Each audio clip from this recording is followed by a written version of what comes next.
Hey, how's it going, ladies and gents? It's your boy. I'm back. Today, we're going to go ahead and we're going to talk about the second Orisha. So this is the second video in regards to them.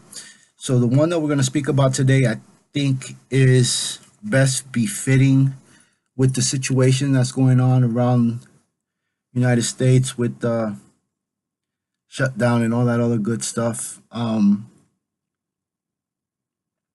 So I think today we're going to want to talking about Obbatala. Obbatala is,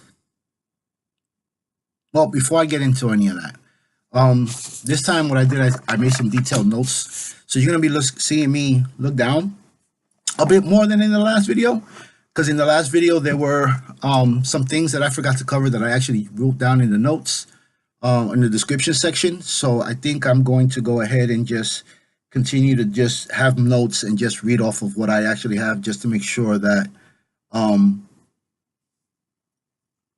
that I get it all together and put it all out there in one cohesive, understandable format. So it can actually answer any questions that individuals may have while they're looking for explanations on this Orisha. Um, so let's start. Let's delve right in, shall we? Okay. So Obbatala. Obbatala is the Orisha of the white cloth. Obbatala is the only Orisha that is male, that has male and female aspects. Let me clarify that. What I mean by that is that we did say that Elegua in the last video had one female aspect, one path, right? Well, in Obbatala's diaspora, it has female and male, depending on the different path, right? So let's keep that in mind. He is the Orisha that is the owner of all heads, whether he's crowned or not. Obbatala is the Orisha that Olofi entrusted to judge justice on earth. Obbatala is the purest of all Orishas and one of the wisest. He is said to vary from an old man that's always trembling to a young person that is riding a horse. Depending on the path, his main color is white with touches of other colors. Everything put to Obbatala is in white. All the offerings are done in white, right? He lives in a white terrain that contains his secrets and his mysteries. He is a compassionate father and a good listener. He is the father that all the Orishas look for. I'm going to stop here and I'm going to go ahead and I'm going to make a little side note. Okay. And this is part of one of the patakis. Remember I told you guys I was going to give you guys a pataki, a story behind every Orisha, as I did the videos for that Orisha, right? So I want to go ahead and make this little side note.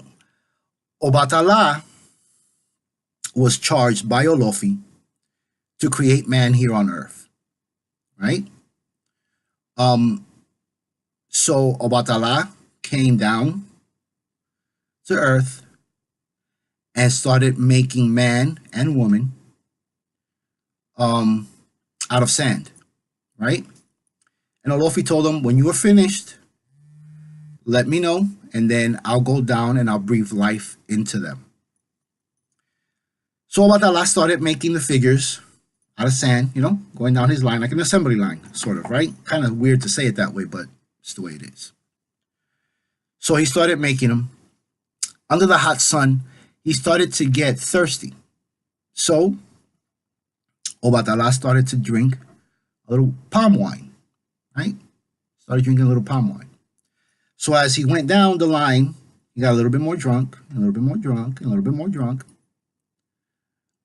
All under the premise that it was hot and he needed to cool off. So the figures that he started to make in the sand now started to become a little deformed. There were some that were missing limbs, some that were missing ears, some that were disfigured. So when Olofi came down and started breathing life into mankind, when he came to those that he saw were disfigured, Olofi asked Obbatala, why are these disfigured? And Obbatala lowered his head in shame and said, I started drinking some palm wine, and that's the way that they came out. So Olofi said to him, okay, not a problem. I'm gonna breathe life. I'm gonna breathe life into them, and from this point forward, all of these that I breathe life in that are deformed are going to now be known as your direct children. I'm gonna repeat that. Those that I breathe life into that are deformed are going to be known as your children. Okay? Perfect, or another side note is that people say that the Orisha Saint Lazarus, San Lázaro, is the patron saint of the sick.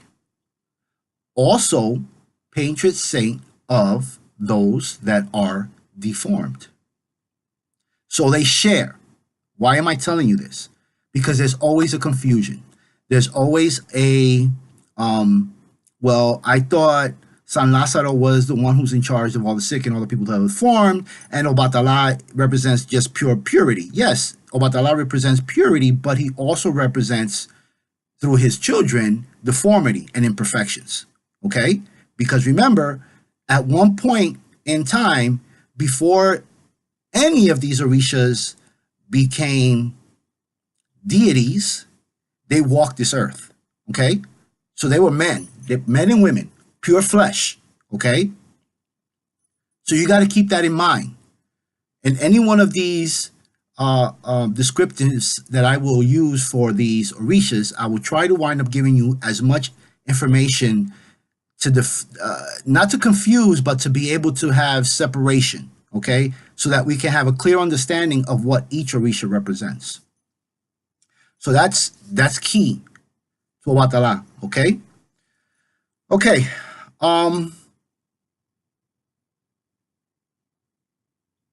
Okay, so that's that. All right. So I'm going to I already told you about that part. Okay. So, and in essence, the part with the pataki that I wanted to tell you is part of what I just said. Okay, about the deformities and Olofi bringing down life and showing that story, that pataki actually shows that it doesn't matter how perfect you think you are, right? We always do things that are imperfect. So we're not 100%. So it also winds up detailing and showing that even though they're Orishas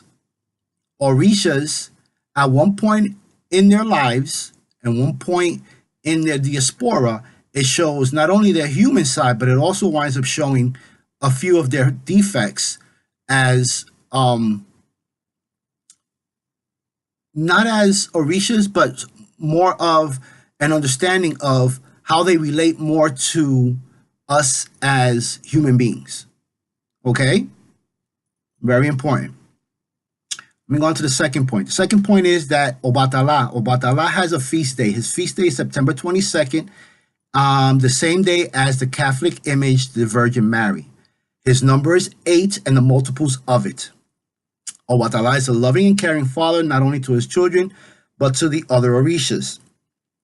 The Orishas seek out advice and give high respect to this great Orisha. Obbatala, which means father of the cloth, is said to cover all man and earth from harm. He loves all that is white, and all of his offerings are made of white, whether it's food or animal sacrifices.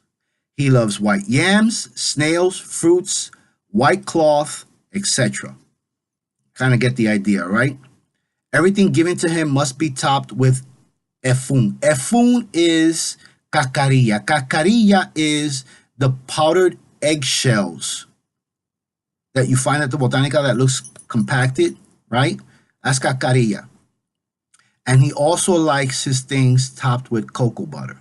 Not shea butter, cocoa butter. One that comes in a stick, right? Obbatala walks with a tall walking staff and with his white iruke, which is basically a horse tail that has a covering over it, and you see him always doing like this. If you've seen the videos where he's dancing, right, when people wind up dancing with him, they wind up hitting, have the white horse tail, and that's an irukle, okay? And when he's doing that, he's actually cleaning himself and the people who are there, as well as the world, okay? Obbatala does not have children, but he is initiated on his children's heads. His deformed humans, such as albinos, children or people with Down syndrome, and the medically challenged, are his blood, life, skin, and bones children. Okay? Because remember what I told you before in the pataki. All right? All right. They say that his children are very smart and wise, and they can also be very sneaky. He is the patron Orisha of all deformed humans, such as albinos, Down syndrome humans, and the medically challenged. He also has children that he created who do not have any of these symptoms, but he took their heads due to it because he loves them dearly, right? Obbatala sacrificial animals are all white, and they are female goats, hens, pigeons, guinea hens. In some of his aspects, he eats roosters and turtles as well. His abode is made up of nothing but the finest and purest white cloths found. He is the owner of silver that the Orishas found and gave to him. He is swift and a just judge. He is the one that contains the key to his son's Ochosi's house. Whether there is war or disagreement amongst the Orishas, humans or nations, Obbatala is summoned to bring peace and restore order. Now, that's his background, right? That's who he is. That's how we revere him as, okay? Obbatala, it is known that there are about 21, 24 different paths. Again, we're not going to go through all the paths, right? But I'm going to go ahead and I'm going to cover or name a few of the most popular ones, right? So there's Ayaguna, which is, at the beginning we said one of his aspects is a person riding on a horse. That's him. So he's the warrior aspect of Obbatala. Then another popular one is Osakrinyang. Okay? Osakrinyang is an Obbatala who was married to Oshanla. Osakrinyang is said to walk with a walking staff or two crutches that he uses. Osakrinyang's color is white with touches of coral or red. That just so happens to be the one that I am wearing today. Okay? That's what it looks like.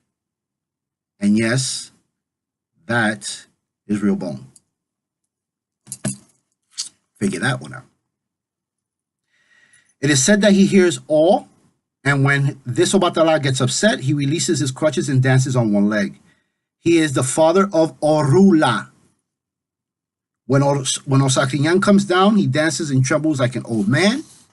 His vessel is broken into 4 different compartments, where each one of his secrets are actually put into each one of those compartments in his sopera, in his tureen. It's also said that this particular path of Obbatala, Osakrinyang, also lives on top of the table of Ifa. I don't know if you guys have ever seen it. It's a round table that Babalaos or Luos use to do their divination. Okay? And that tablet or that table is basically, because it's like a plate. It's a wood plate. Okay? It's a wood plate that actually has designs on the outer edge, and then it has a little dip in it, and then it has the area where the Luos actually work on. You know, sopera can actually fit right in that center with no problem. So Osakrinyang actually does have one. It's said that he actually sits on one of those because that was actually given to him by his son Orula. Okay, we got that one out. Um, the Pataki, I already kind of went over the Pataki when I actually spoke about Olofi Olodumare breathing life into these breathing life into humans. Um, so that's the way that that one goes, right? But the two the other one, the other path that's very well known is called Obamoro. Obamoro is very old and he's frail. Um, and he suffered because of the bad that mankind performed here on earth. Okay, his color is white with touches of purple. Beautiful combination. He is said to have led he is said to have held the cross that the Catholic Church Jesus said to be crucified.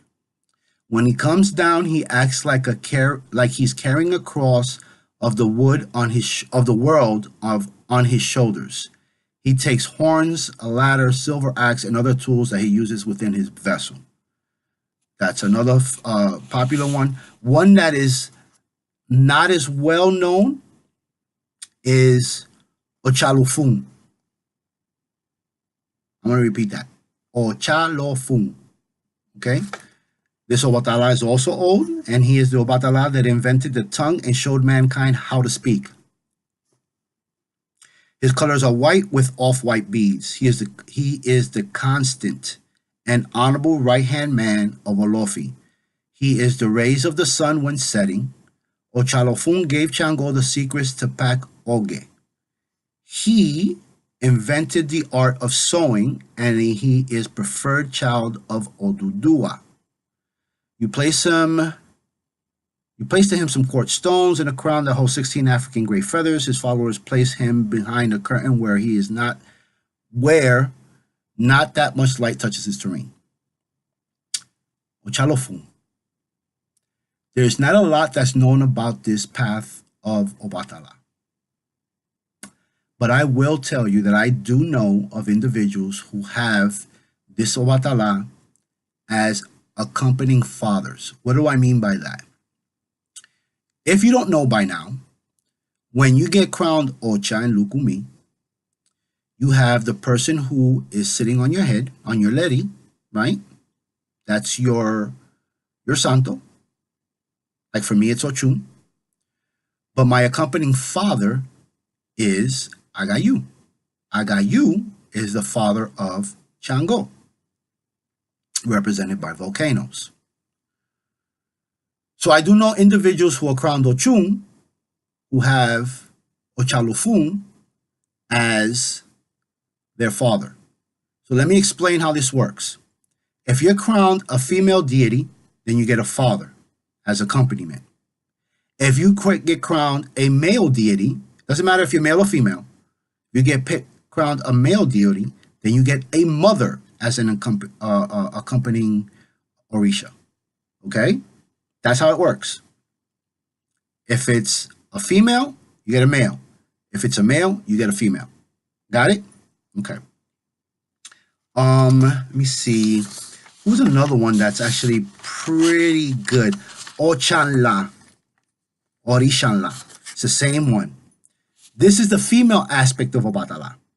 She is a very old woman who is always trembling. She passes over the land of Ifa where she was incorporated. She does not like any noise and the light bothers her. She is said to have big hands where she pulls her chickens out. Where she pulls her children out of situations and maintains order. They say her tools are mysteries, and they live apart from each other. Both contained in the same white vessels, but they live apart. Remember I said about compartments, right? She loves to sit and knit different colors in shawls. Her color is white, adorned with pearls. Ochala lives behind a silk curtain in the house of those who worship her. She sits in a chair and is very respectful. And when Ochala comes down, she likes to be covered with a white shawl and she consults under candlelight. She does not dance much, but when she dances, she portrays an old woman until she lets her cane down. She takes strands of pearls, silver combs, silver mirror, silver ephod divination chain, sewing needles, and her cane should live next to her, which is also packed. What I mean by packed is that there are secrets that are actually put either in the base of the cane or on the top of the cane. The chair that Ochala children are consecrated on should be washed and packed with a specific Osain. Osain is a deity as well, but Osain is the deity of has the knowledge of all that is plant-based, right? Anything and everything that grows out of the earth, that's what he charges, right? That's what he's in charge of. So that was good. There is another one, and I can't remember. It's Yeku Yeku. Yeku Yeku. That's the other one. Yeku Yeku is, let's see, she's portrayed as an old woman. Her terrain should be kept well covered with cotton, and she takes an additional set of mysteries that only are put together with her when she is going to feast. When this Obbatala eats, it is recommended to bring Oke down to eat with her, and she is nowhere near any type of light or wind because she's always very cold. So she trembles, she shivers a lot. Right? There's not much that's really known about Yeku Yeku that I know of. I mean, I'm sure that there are other santeros that know a lot more than I do. Remember, I'm doing all this stuff from memory, and that's how I'm writing them down and putting them out to you. Excuse me. But that is Obbatala. And you can see that in his diaspora, he has a lot more female aspects. Now, there's a lot of people that there's this controversy, right, that they wind up saying, and it's the same controversy that they wind up having with Olokun.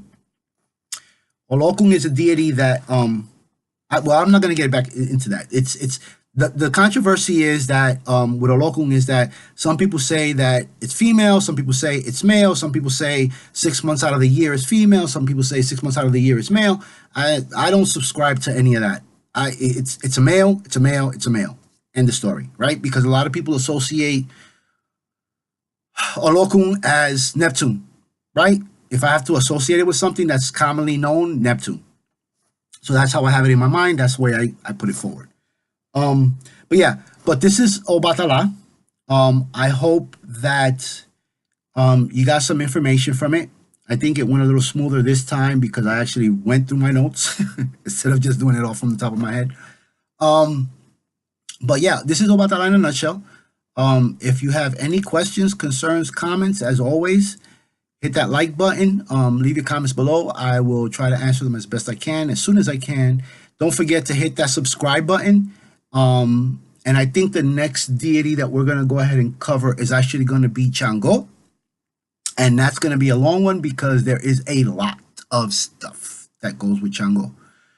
So until then, may the Orishas bless you. May Egun keep you safe. And remember, do unto others as others do unto you. Do unto others as you want to have others do unto you. Treat people with kindness. Be respectful. Remember the letters of the year for this year. Remember Ochun and Ogun are watching closely this year. And may the peace of the Orishas be with you all. Have a good one. And like I said, it's your boy. I'll catch you on the next one. Later.